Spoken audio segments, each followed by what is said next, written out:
오늘 말씀의 제목은 한량없는 감사라는 말씀으로 함께 은혜를 나누도록 하겠습니다. 우리가 함께 읽은 본문에는 요셉의 말이 나오게 됩니다. 요셉이 한 말인데요. 요셉은 어떠한 사람인가요?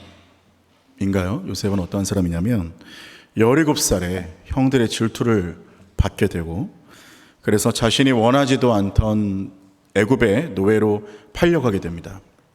그리고 10년이 지나서 27살에 보디발의 집에서 가정총무를 하다가 보디발의 아내에게 누명을 쓰게 되어서 감옥에 갇히게 되죠. 그래서 그곳에서 2년에서 3년의 시간을 보내다가 하나님의 은혜로 애굽의 총리가 되게 되고, 그리고 39살에 형들을 만나게 되어서 아버지 야곱과 형들을 전부 애굽으로 데려오게 되는 그런 일이 일어나게 됩니다. 그리고 이제 56세가 되던 해에는 어떤 일이 일어나느냐, 아버지 야곱이 돌아가시게 되죠. 오늘 이 본문에는 아버지 야곱이 돌아가신 바로 직후에 일어난 사건입니다. 형들이 이제 부탁을 하게 되는데, 형들이 뭐라고 부탁을 하게 되냐면, 아버지가 살아계실 적에는 요셉이 자신들을 해치지 않았는데 이제 아버지가 돌아가시면서 걱정이 되는 겁니다. 형들이 요셉에게 했던 일이 있지 않습니까? 애굽으로 팔아넘긴 게 형들이었는데, 이제 요셉이 아버지도 돌아가셨으니까 이제 자신들을 이제 어떻게 할 것 같거든요. 그러니까 두려움이 생긴 거예요. 그러면서 이제 형들이 말하기를 이렇게 얘기했어요. 아버지가 돌아가시면서 유언처럼 말씀을 하셨는데, 형들이 너에게 악을 행했을지라도 그들의 죄를 용서하라, 이렇게 아버지가 말씀하셨다고 얘기를 하면서 요셉에게 자신들의 죄를 용서해 주십시오라고 말하는 장면이 나오고, 이제 그 뒤에 요셉의 거기에 대한 답변이 있는데, 그게 바로 오늘 우리가 읽었던 19절에서 21절까지의 말씀입니다. 그러면서 요셉이 답변을 하는데, 두려워하지 마소서, 내가 하나님을 대신하리이까, 이렇게 말씀을 했다라는 거죠. 그리고 이렇게 얘기했어요. 당신들은 나를 해하려 했지만 하나님은 그것을 선으로 바꾸사 오늘과 같이 많은 백성의 생명을 구원하게 하시려 하셨나니, 당신들은 두려워하지 마소서, 내가 당신들과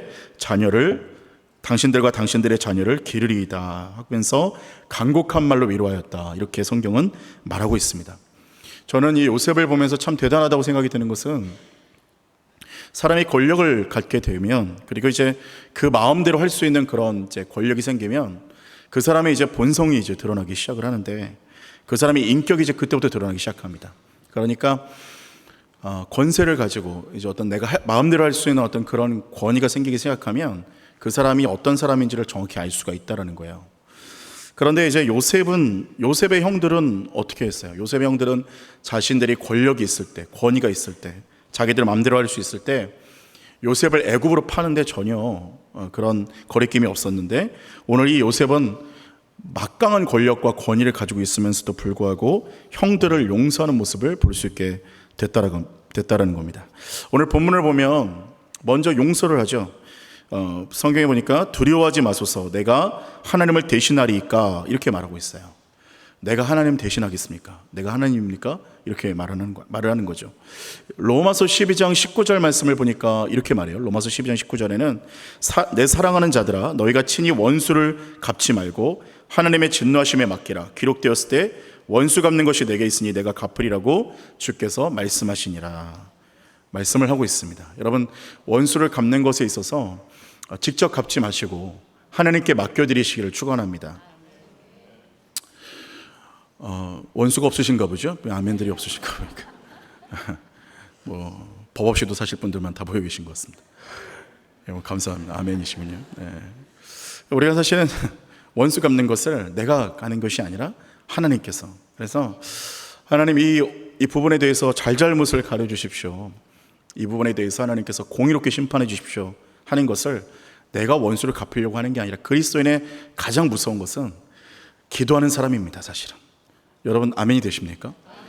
다른 사람은 건드려도 괜찮지만 기도하는 사람은 건드리면 안 된다는 것. 하나님께 직접 이르는 사람이기 때문에 아주 무서운 사람이에요. 그래서 하나님, 내 억울함을 풀어주십시오, 내 신원을 갚아주십시오. 그리고 기도하는 사람, 그러면은 원수를 내가 직접 갚는 게 아니라 하나님께서 그 사이에서 갚아주신다라는 그 놀라운 은혜가 있는 줄로 믿습니다. 그래서 그리스도인은 미워할 필요도 없고, 다른 사람을 복수심을 불탈 필요도 없고, 다른 사람을 향해서 그냥 하나님 앞에 그냥 아뢰기만 하면, 기도하기만 하면 하나님께서 잘잘못을 가려주시고 갚아주시는 은혜가 있을 줄로 믿습니다. 자, 오늘 그래서 요셉을 보니까요, 요셉이 이제 그리고 용서를 넘어서 이제 어디까지 가고 있느냐면 감사하는 단계까지 가고 있습니다. 감사. 나를 해하려 하였으나 하나님은 그것을 선으로 바꾸사 오늘과 같이 많은 백성의 생명을 구원하게 하시려 하셨나니 라고 말씀을 하고 있습니다. 이것은 형들이 나를 해하려고 아주 그렇게 악하게 했지만, 그런데 하나님께서는 그것을 선으로 바꾸셔서 많은 백성의 생명을 구원하시려고, 그러니까 전 세계를 구원하시기 위한 하나의 도구였습니다. 이렇게 요셉이 고백을 하고 있다는 거예요. 로마서 8장 28절에 보니까 이렇게 말하는데, 우리가 알거니와 하나님을 사랑하는 자 곧 그의 뜻대로 부르심을 입은 자들에게는 모든 것이 협력하여 선을 이루느니라 라고 말씀을 하고 있습니다. 그래서 그리스도인의 삶에 어떠한 실수나 잘못된 것이나 잘한 것이나 긍정적인 것이나 부정적인 것이나 할 것 없이 사실은 모든 것이 하나님께서 허락하신 영역입니다. 그런데 여러분, 우리가 잘못되었던, 또 정말 어떤 정말 이것만큼은 좀 지우고 싶은 그런 과거, 지우고 싶은 그런 것들이 있을 수도 있지만, 내가 어떻게, 왜 나는 좋은 부모님 밑에서 크지 못했을까? 내가 그때 그걸 선택하지 않았으면 어땠을까? 이런 생각들이 있지 않습니까? 그런데 여러분, 우리가 그런 모든 것들 가운데서도 하나님께서는 나중에는 선으로 바꿔주시는 은혜가 우리 그리스도인들에게는 있다는 것입니다. 자, 오늘 요셉이 너무나 위대한 것은 이제 여기서 감사를 넘어서 상대방을 위로하는 단계까지 가고 있습니다. 이렇게 말하죠. 당신들은 두려워하지 마소서. 내가 당신들과 당신들의 자녀를 기르리이다고 그들을 간곡한 말로 위로하였더라 라고 말합니다. 어찌 보면 적이나 다름없지 않습니까? 원수나 다름없는 형들을 이제는 위로하는 단계까지 갔다는 거예요. 여러분, 그리스도인의 능력과 그리스도인이 어디까지 정말 하나님 앞에 성화될 수 있을까를 보면, 내가 저 사람이 원수일지라도 저 사람이 위기의 상황에 있을 때 그 사람을 위기의 상황에서 위로할 수 있는 그런 은혜가 우리 그리스도인들에게 있다는 겁니다. 일본의 신학자인 우찌무라 간조는 이렇게 말했어요. 감사는 은혜에 마땅한 응답이다 라고 말을 하면서 세상에는 세 가지 저주가 있다고 이렇게 얘기를 했습니다. 첫 번째 그 저주는 무엇이냐면, 하나님이 믿어지지 않는 게 가장 큰 저주라는 거예요. 아무리 하나님을 믿어보려고 해도 믿어지지 않는 심령만큼 저주가 없다라는 겁니다. 여러분, 오늘 이 자리에 앉아 계신, 또 서 있는 저와 여러분에게는 이런 저주가 없는 줄로 믿습니다. 여러분, 하나님이 다 믿어지시죠? 예, 믿어지셔야 됩니다. 우리가 믿어진다는 게 얼마나 기적 같은 일인지 몰라요. 이게 얼마나 감사한 일인지 모릅니다. 우리가 감사할 게 도무지 없다면 내가 예수님을 믿는다는 게 감사해야 되는 거예요. 예수님을 믿는다라는, 어떻게 도대체 2000년 전에 나를 위해 하나님의 아들이 죽었다라는 것을 어떻게 이게 믿어집니까? 사실 이게 이성적으로 믿어질 수 있는 게 아니라 성령께서 우리 안에 오셔서 믿음을 선물로 주셨기 때문에 믿어지는 겁니다. 내가 잘났기 때문에 믿어지는 게 아니라 하나님이 선물로 주셨다는 거예요, 믿음을. 그렇기 때문에 여러분, 우리가 예수님을 믿는다는 것만으로도 우리는 감사할 수 있는 줄로 믿습니다. 두 번째 저주가 뭐냐? 두 번째 저주는 설교를 듣거나 성경을 보아도 하나님의 말씀으로 믿어지지 않는 게 바로 저주라는 거예요. 그래서 한낱 세상적인 지식으로만 보이는 것이 바로 저주라는 겁니다. 성경을 보는데, 이거는 사람이 쓴 거고, 이거는 뭐 어떻게 봐도 그냥 사람이 쓴 어떤 사견이니까 뭐 이럴 수도 있고 저럴 수도 있다라고 생각하는 것이 바로 저주라는 거예요. 예전에 한번 어떤 분하고 대화를 했는데 그분이 그렇게 얘기하더라고요. 아니, 뭐 사람이 쓴 건데 뭐 성경 그대로 이게 뭐 말이 맞겠습니까? 그러면서 그분은 다원주의를 주장을 하더라고요. 여러분, 우리가 그런데 우리에게 가장 큰 축복은 뭐냐면, 성경이 성경대로 하나님의 말씀대로 믿어지는 것이 바로 놀라운 축복이라는 것입니다. 예. 그리고 설교를 들을 때도 끝나고 나갈 때, 옛날에 이런 대화도 있었대잖아요.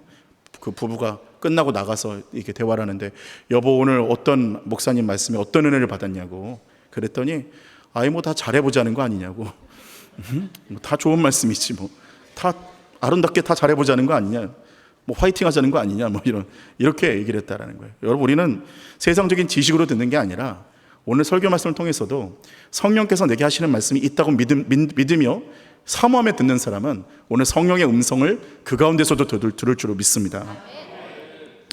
자, 세 번째 저주가 뭐냐? 세 번째 저주는 감사가 없는 마음이 저주라는 겁니다. 감사가 없는 마음.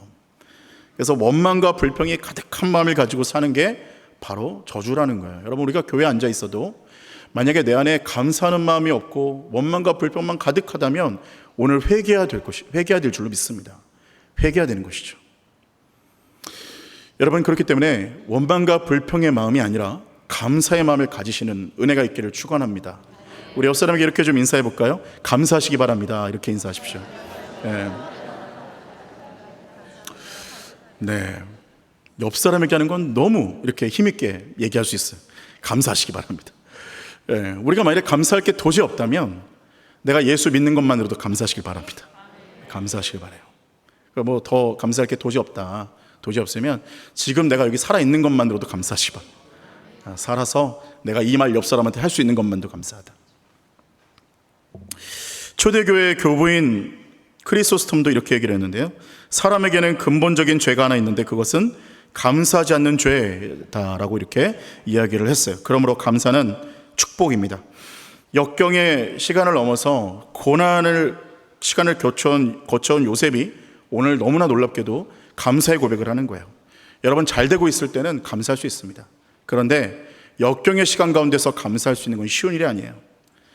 그렇다면 오늘 우리는 요셉이 17세 때 요셉부터 그리고 56세가 되기까지 약 40년의 시간이 흘렀는데 도대체 그 40년의 시간을 통해 그가 경험한 것은 무엇이었고 또한 얻은 것은 무엇이었으며 또 그가 감사할 수 있었던 이유와 결론은 무엇이었는지 오늘 함께 말씀을 나누며 기도의 제목을 얻고자 합니다.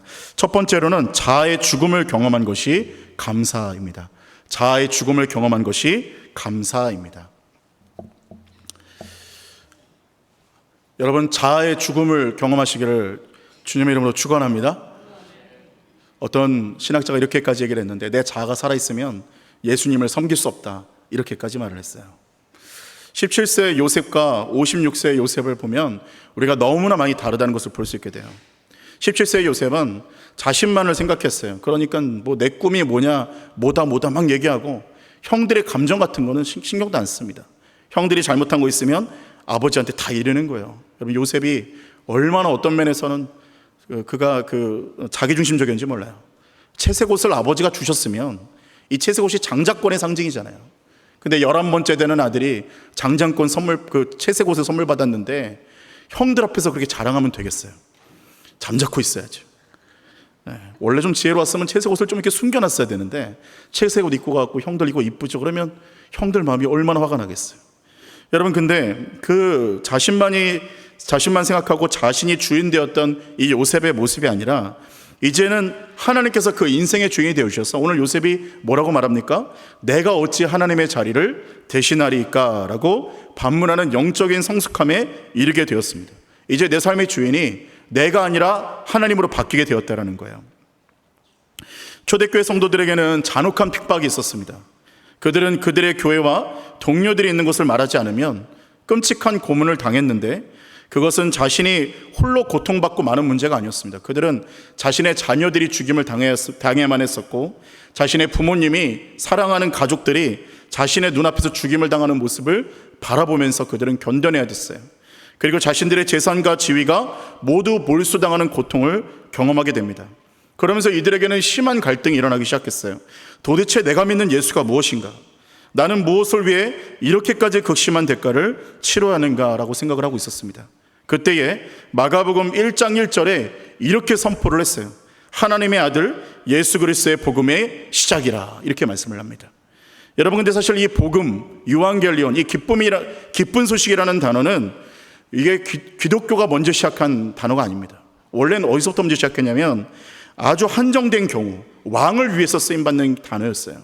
그러니까 왕이 태어나거나 혹은 왕이 전쟁에서 승리하고 돌아올 때에 이 복음이라는 기쁜 소식이라는 단어를 쓰게 됐어요. 그러니까 만약에 왕 외에 다른 장군이 이 단어를 쓰게 되면은 그 장군은 죽임을 당하게 되는 겁니다. 그러니까 왕에는 절대 쓸 수 없는 말이 바로 이 복음이라는 말이었어요. 그런데 오늘 마가복음 1장 1절이 이렇게 말씀을 선포를 했다라는 겁니다. 초대교회 성도들이 도대체 나는 누구를 위해서, 나는 무엇을 위해서, 도대체 예수 그리스도는 누구시기에 우린 이렇게 죽임을 당해야 되는가 라고 생각할 때에 마가복음 1장 1절에 하나님의 아들 예수 그리스도의 복음의 시작이라 이렇게 말씀을 하고 있다는 겁니다. 그러니까 로마 황제 외에는 쓰임받을 수 없었던 이 복음이라는 말이 이제는 왕 중의 왕이신 예수 그리스도의 복음이 시작되었다고 선포하는 것이 바로 마가복음 1장 1절이었어요. 지금의 고난 앞에서 내가 왕이 되어 살아가는 초대교회 성도들에게 마가복음 1장 1절은 도전하고 있었다는 겁니다. 이제는 우리의 각자의 삶의 왕이 우리가 아니라 하나님이 왕이 되셨다라고 오늘 선포하는 그 말씀이었다는 거예요. 그래서 고난이라는 것은 바로 어떤 것이냐면 내 안에 있는 왕이 바뀌는 것이 바로 고난의 순기능인 줄로 믿습니다. 왕이 되었던 나의 자아가 죽고 이제 하나님을 찾게 되는 중요한 열쇠가 되기도 한다는 거예요. 제가 군대에 있을 때 귀한 동역자를 만난 적이 있었습니다. 근데 그 사람의 이름은 제가 밝히기가 좀 어렵습니다. 왜냐하면 이름을 밝히면 요즘에는 영상으로 설교가 나가니까 혹시라도 왜 함부로 내 이름 얘기하냐고 할까봐 말은 하지 않겠어요. 근데 성이 공씨입니다. 공씨. 그래서 제가 공씨에다가 그분이 병장까지 하셨으니까 공병장이라고 제가 그냥 약칭을 하겠습니다. 근데 이 사람이 공병장이 일병일 때, 그러니까 이등병 다음이 일병이거든요. 그래서 공일병일 때 이 사람이 교회를 간다는 이유로 굉장히 야단을 많이 맞았습니다. 요즘에는 그렇게 할 수 없는데 한 번은 고참이 형광등을 가지고 이렇게 갈다가 이 사람이 이제 교회를 가고 막 너무 이렇게 미워 보이는 거예요. 그러니까 이 공일병의 목을 형광등으로 찔렀어요. 목을 찌르고 심하게 야단을 치는 거예요. 근데 제가 봐도 이거는 이거 인격적인 모독이 사람들 앞에서 후임들이 있는 데서도 어떻게 이럴 수 있나 이런 생각이 들었어요. 그래서 당시 그 공일병이 저보다 선임이었기 때문에 제가 물어봤어요. 둘이 있을 때 괜찮으십니까? 이렇게 물어봤어요. 그랬더니 이분이 돌아온 답변이 뭐냐면 활짝 웃으면서 괜찮아. 더 자아가 죽어야지. 더 고난을 겪고 내 자아가 죽어야지. 예수님이 들고 쓰시기 편한 도구가 되려면 내 자아가 더 죽어야지. 이렇게 답변을 하는 거예요. 저는 그때 마치 예수님을 보는 것 같은 전율을 느꼈습니다. 사랑하는 여러분, 고난을 통해서 우리는 하나님이 쓰시기 편한 도구가 되어간다는 것을 믿으시기를 바랍니다. 중국의 한 종교 지도자가 수감이 되었는데 종교 지도자들은 옛날에는 12년 동안 보통 한 사람이 12년간 감옥에 갇힌다고 합니다. 한 교회 지도자가 핍박을 받던 중에 이제 고문을 받던 중에 도저히 견디지를 못했습니다. 이러다가 내가 예수 그리스도를 부인할 것 같은 두려움이 생겨서 차라리 내가 예수를 모른다고 할 바에는 내가 죽어버려야겠다라고 생각이 들었어요. 그래서 형광등을 깨고 그 안에 손을 넣어버렸습니다. 그런데 그냥 감전만 되고 그냥 거기서 바닥으로 굴러 넘어졌습니다. 그러자 이제 중국 교회 이제 공안들이 와서 그를 이제 독방으로 끌고 가게 되고 더 두들겨 맞게 됐어요. 근데 이제 독방에 들어가서 혼자 울던 중에 자살도 실패하고 나는 이제 이러다가 예수님을 부인하겠구나 라는 그 두려움이 있는 그때에 주님의 음성을 듣게 되는 거예요. 사랑하는 아들아, 내 은혜가 내게 족하도다. 이는 내 능력이 약한 데서 온전하여짐이라 라고 말씀을 했어요. 그때 그 사람이 그 밤새 그 음성을 듣고 펑펑 울게 됩니다. 그런데 놀랍게 그때부터 그는 고문이 아프지 않게 되었다는 거예요.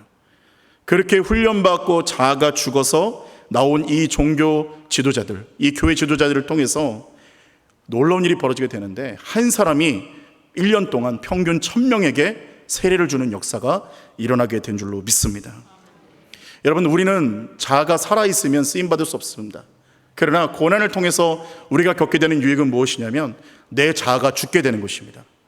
더 이상 내가 주인 노릇하지 않는 겁니다.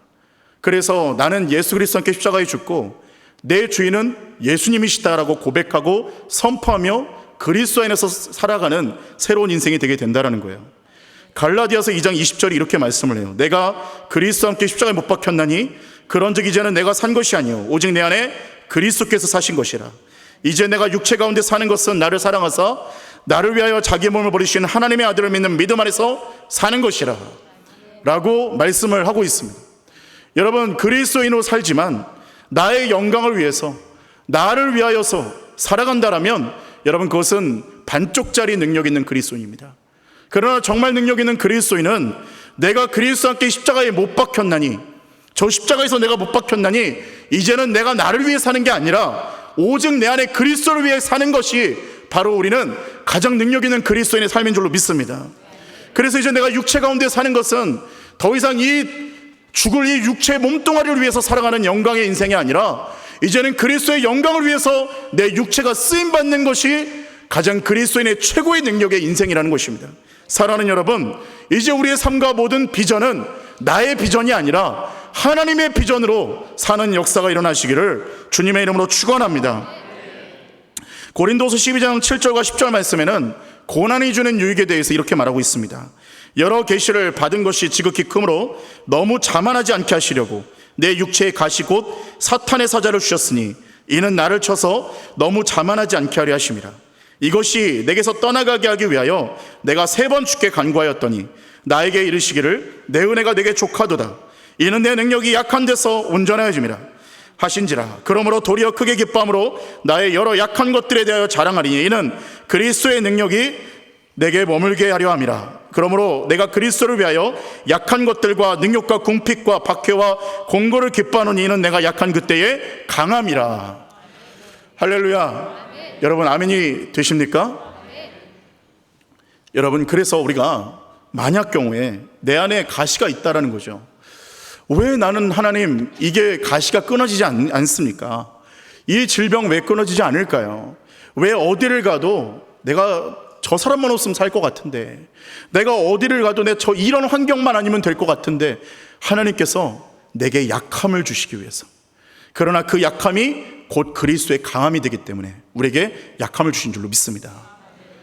제가 어떤 한 외국에, 실명을 말할 수는 없지만 외국에 아주 능력 있게 목회하시는 목사님이 있습니다.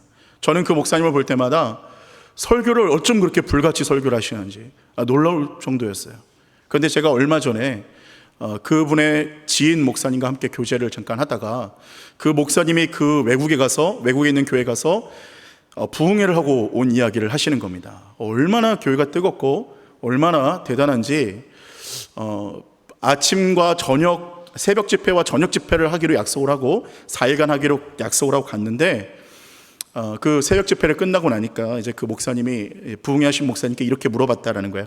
혹시 오전에 무슨 계획이 있으세요? 그렇게 얘기를 했다는 거예요. 근데 사실 생각해보면 여러분, 상식적으로 한국에서 부흥사가 외국으로 갔는데 계획이 있을 수가 없잖아요. 그죠? 그러니까 계획이 없다라고 그랬어요. 그래서 그렇게 얘기하시더라는 겁니다. 우리는 새벽, 오전, 오후, 저녁 하루 4번 말씀 기도회를, 말씀을 나누고 기도회를 하는데 그냥 그렇다고요. 이렇게 말을 하는 거예요. 도대체 무슨 말 하는지 모르겠는 거예요. 참석하라는 겁니까? 그랬더니 아니, 그러니까 참석하라는 건 아닌데 있다라는 걸 말씀드리는 겁니다. 계획이 없다고 하시니까 우리가 그냥 있다라는 걸 얘기하는 거예요. 그러니까 이분이 아주 차라리 그냥 참석을 하라고 하든가 물어보질 말든지 왜 괜히 그래가지고 참석을 했대요. 어쩔 수 없이 기쁜 마음으로 울며 겨자 먹기로 참석을 했다는 겁니다. 하루 4번을 말씀 기도를, 부흥 강사를. 그분도 좀 그런 거 아니겠습니까? 외국 갔으니까 좀 관광시켜줄 줄 알았죠. 거기가 제가 말할 수는 없지만 아주 관광도시로 아주 유명한 데이기 때문에 관광시켜줄 줄 알았더니 그냥 한국에서 그 외국으로 간 장소만 바뀌었지 하루 4번 말씀 기도를 해야 되는 거예요. 목사님들은 말씀 기도 좋아하지 않냐고 물어보실 수도 있지만 하루 4번은 좀 힘들다는 걸 꼭 말씀을 드리고 싶습니다. 아무리 신실한 분도 쉽지 않다는 걸 말씀드려요. 그런데 거기서 말씀 기도를 하는데 이분이 이렇게 얘기하는 거예요. 목사님, 정말 놀라운 사람을 만났습니다. 저한테 그러더라고요. 평신도 집사님인데 너무 놀라운 분이에요. 얼마나 뭐가 놀랍습니까? 그러니까 아마 저는 그분이 약간 정신병이 있을 거라고 저는 확신합니다. 이렇게 얘기하는 거예요. 거기 담임 목사님이, 외국에 있는 목사님이 말씀 기도 때 말씀을 나누잖아요. 저는 이렇게 은혜를 받았습니다. 말씀을 나누면 그 다음 바로 이어서 말씀을 나누는데 목사님의 말씀을 완전 뒤집어 버려서 말씀을 나눈다는 거예요. 아주 목사님이 말하는 거는 다 태클 걸고 엄청나게 괴롭힌다는 거예요. 여러분, 제가 이렇게 지금 나누는 것은 여러분 보고 절대 이것을 본받거나 따라하라는 얘기 아닙니다. 그러면서 그 목사님이 나를 왜 여기다 부르셨는지 알겠다라는 거예요. 왜 말씀기도 같이 하는지 알겠다라는 거예요. 그래서 외국 목사님이 한번 말씀을 전하시고 그 집사님이 또 태클을 거시면 다시 부흥사 목사님이 그 말씀에 대해서 다시 태클을 걸어서 목사님을 도와드리는 역할을 했다라는 거예요. 싸우려 둘이 거의 아주 난리가 났었대요. 3박 4일 동안 심각했대요. 그래서 다시 돌아오면 그 마지막 날은 이렇게 하시면 안 된다고 설교를 했더니 그분이 집사님이 그렇게 얘기했대요. 그 목사 다시 돌아오면 내가 공항에서 권총으로 쏴 죽일 거야 그랬대요. 웃을 일이 아닙니다. 얼마나 심각했는지 몰라요. 제가 근데 그때 뭘 깨달았는지 아세요? 저는 그 외국 목사님이 그렇게 불같이 한 번 설교하면 2시간 동안 아주 그냥 목이 찢어져라 설교를 하고 죽을 지경을 다해서 목회를 하고 복음을 전하시는데 저분한테 가시가 있었기 때문에 하나님 앞에 그렇게 나갈 수밖에 없었구나. 그 얘기를 해주시는 거예요. 여러분, 우리는 가시가 있다고 해서 이것이 저주이고 슬픈 것이 아니라 가시가 있기 때문에 우리가 주님을 붙들고 있는 부분도 있다는 것을 믿으시기를 바라요. 그래서 고난이라는 것이 무조건 나쁜 것이냐? 아니라는 겁니다. 고난이 있으면 내 이기심이 죽게 되고, 내가 주인 되려 하는 것이 죽게 되고, 내가 하나님과 멀어지려 하는 것이 하나님께로 가까이 다가가게 되는 그런 놀라운 도구가 되기도 한다라는 것이에요. 그러니까 여러분, 옆 사람, 지금 내 옆에 저 사람 없으면 좋을 것 같은데 왜 하나님이 붙여주셨는지 이제 알겠죠. 저 상황이 왜 지금 나를 이렇게 힘들게 하는가 여러분 알겠죠. 그 사람을 통해 여러분을 순금같이 훈련시키는 것이고, 저 상황을 통해 여러분을 순금같이 빚어가시는 은혜가 있는 줄로 믿습니다. 욥이 급한 상황 가운데 이렇게 얘기했어요. 욥기 23장 10절 말씀에 이렇게 말씀하잖아요. 그러나 내가 가는 길을 그가 아시나니 그가 나를 단련하시려는 내가 순금같이 되어 나오리라, 이렇게 말해요. 순금같이 되기를 축원합니다. 그럼 순금같이 되기 위해서 무엇이 필요하느냐? 단련이 필요하다는 겁니다. 단련이 있을 수밖에 없다는 거예요. 모든 그리스도인들은 단련과 고난이 다 있습니다. 그러나 여러분, 고난과 단련에 대해서 두려워하지 않으시기를 주님의 이름으로 축원합니다. 이 고난과 단련이 우리를 주님 앞으로 나오게 할 것이고, 이 고난과 단련이 우리를 왕이었던 나의 자아가 산산조각 나게 하고 이제는 예수 그리스도가 나의 주인 되시는 놀라운 은혜로 우리를 이끌어 가실 줄로 믿습니다. 두 번째는 고난 가운데서도 인도하시는 하나님의 손길을 바라보며 감사할 수 있어요. 고난 가운데서도 인도하시는 하나님의 손길을 바라보며 감사할 수 있어요. 요셉이 과정 가운데에서는 형들의 악함이 있었고 너무나 힘들었을 거예요. 그런데 요셉 개인만 본다면 이런 비극이 어디 있습니까? 17세에 17살의 나이에 아버지와 고향을 떠나게 되고, 그리고 정말 생판 모르는 나라에서 그 고생을 하다가 또 누명을 씌워서 감옥에 가게 되고, 이런 비극적인 인생이 어디 있어요? 그런데 하나님이 요셉의 인생을 보시는 관점에서는 온 세계를 살리는 도구로 준비하고 계신다는 것을 우리가 보게 되는 거예요. 마치 예수님께서 십자가에 못 박히실 때는 아마 안 믿는 사람들이 본다면, 아니 어떻게 창조주가 십자가에 못 박혀 죽임을 당하느냐 말이에요. 피조물이 십자가에 못 박고 창조주를 십자가에 못 박고 능욕한다라는 게 이게 말이나 된다는 겁니까? 그런데 사단의 전략과 그리고 그 예수님을 십자가에 못 박았다는 사람들의 전략이 통한 것 같고, 정말 그 증오로 인해서 예수님이 죽으신 것 같이 보이지만, 그러나 하나님께서는 그 십자가를 통해서 온 민족을 구원하는 능력이 되시기 위한 전략을 준비하고 계셨다는 겁니다. 여러분, 이것은 무엇을 얘기하고 있어요? 우리도 마찬가지라는 겁니다. 과정이 악한 것 같아요. 과정이 어려운 것 같아요. 고난이 있는 것 같아요. 그러나 사랑하는 여러분, 우리는 그것으로 인해서 하나님께 쓰임받는 은혜가 있게 될 줄로 믿습니다. 하나님의 뜻은 절대로 우리를 그냥 머무르게 하지 않는다는 거예요. 하나님의 뜻은 내가 있는 이 고난을 선으로 바꿔서 나를 이 고난 때문에 쓰임받게 하실 것이고, 나의 이 약점 때문에 하나님께서는 나를 크게 쓰시는 은혜가 있을 줄로 믿습니다.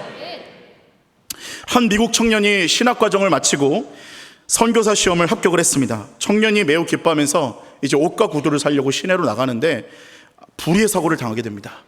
그러면서 생명을 건지기는 건졌지만 한쪽 다리가 잘려버렸어요.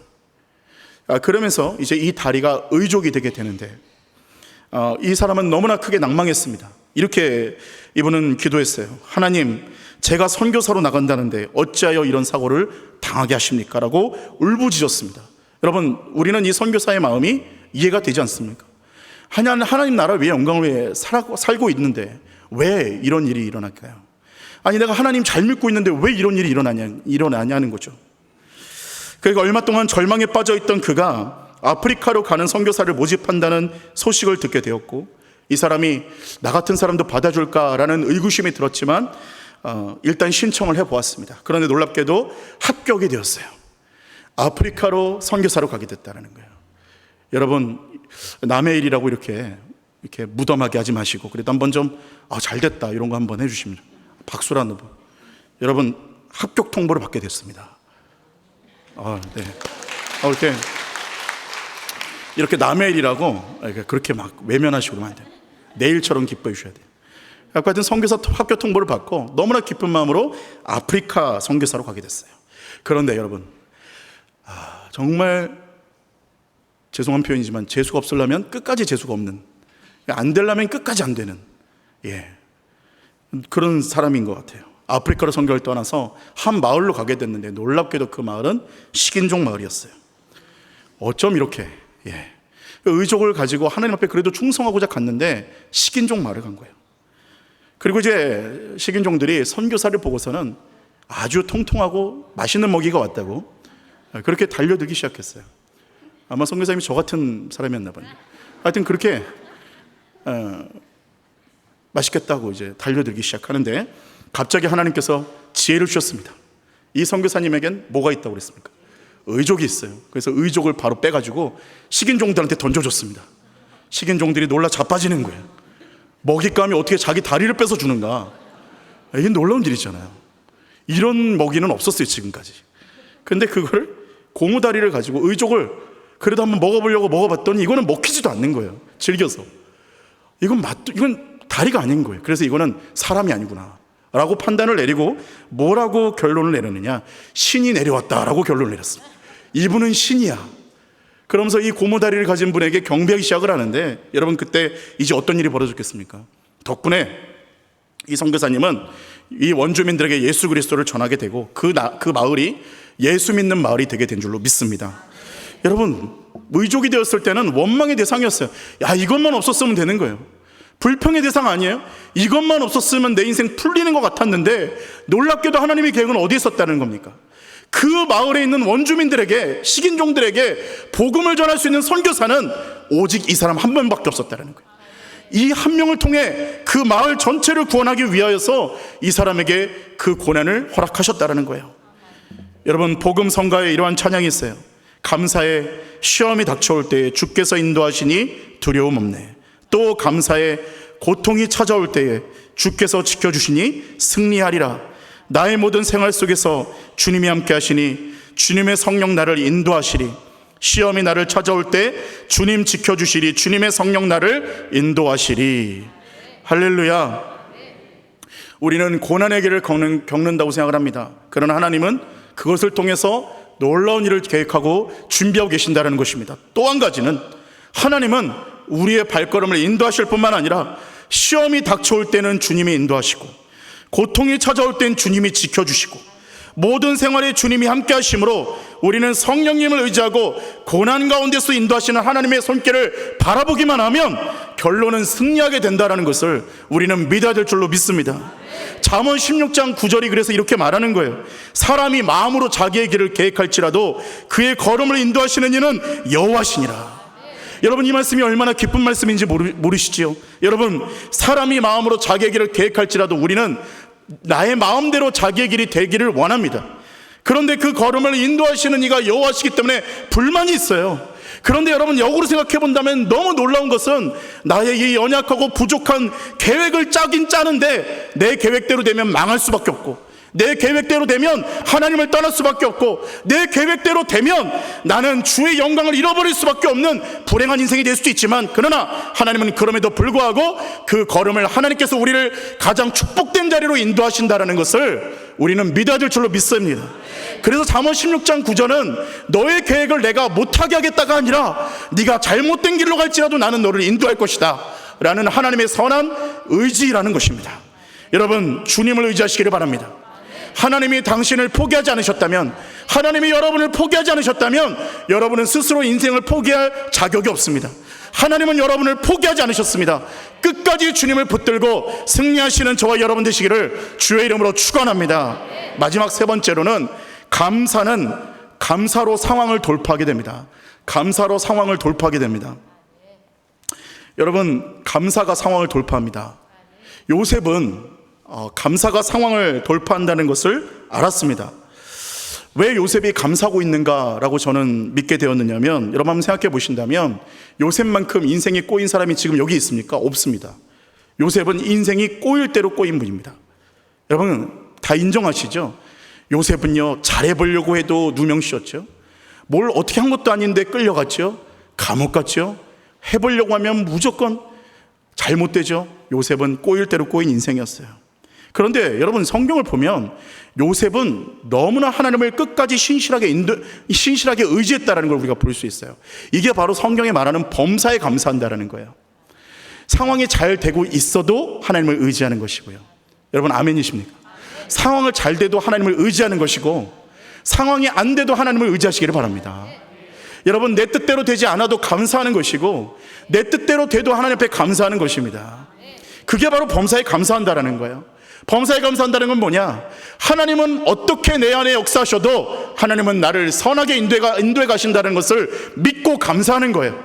그래서 상황과 환경을 뛰어넘는 감사를 할 수 있는 거예요. 안 돼도 감사. 여러분 이건 아멘을 좀 해주셔도 됩니다. 안 돼도 감사, 잘 돼도 감사, 일이 꼬여도 감사, 일이 풀려도 감사. 그렇기 때문에 그리스도인의 삶은 감사로 시작해서 감사로 끝납니다. 그리고 감사의 능력이 있습니다.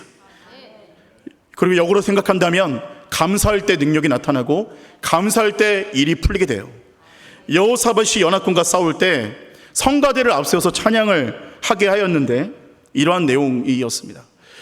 여러분 생각해 본다면 여호사밧은 남유다 왕이고, 연합군은 굉장히 수많은 나라들이 연합을 했습니다. 그것도 유다보다 강한 나라들이 연합을 했습니다.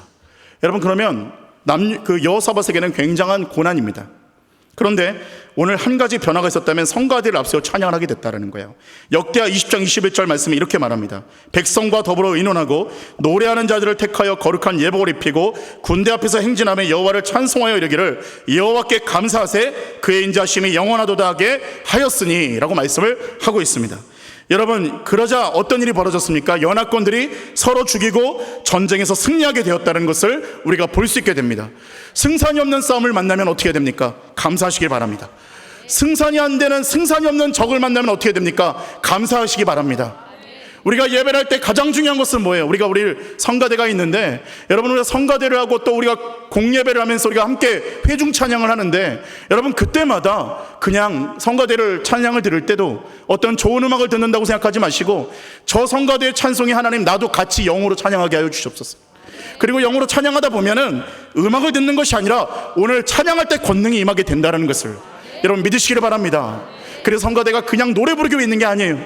오늘 우리가 함께 찬양하면서 찬양 가운데 역사하시는 권능을 우리가 함께 경험하기 위해서 오늘 성가대가 대표로 있는 것이고, 우리도 함께 찬양하는 것입니다. 여러분 그렇기 때문에 상황과 환경이 어려울 때는 무엇을 개입시켜야 됩니까? 찬송을 개입시키시기를 축원합니다.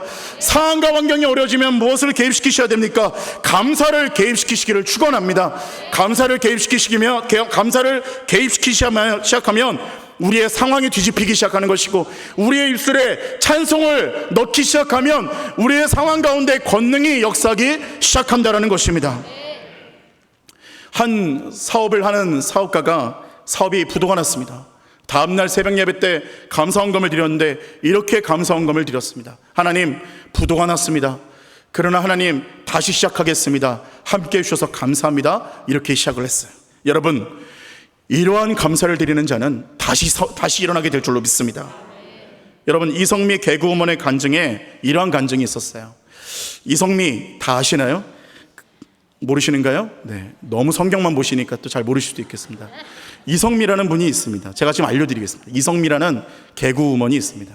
근데 이분이 18살 된 아들을 보는데 하여튼 마음에 안 들었나 봐요. 이성미도 사람이니까, 그죠? 18살 된 아들을 바라보는데 너무 화가 나서 이렇게 얘기했다는 거예요. 에휴 이놈아, 그냥 너는 인생 망했다 이놈 자식아, 이렇게 얘기했다는 거예요.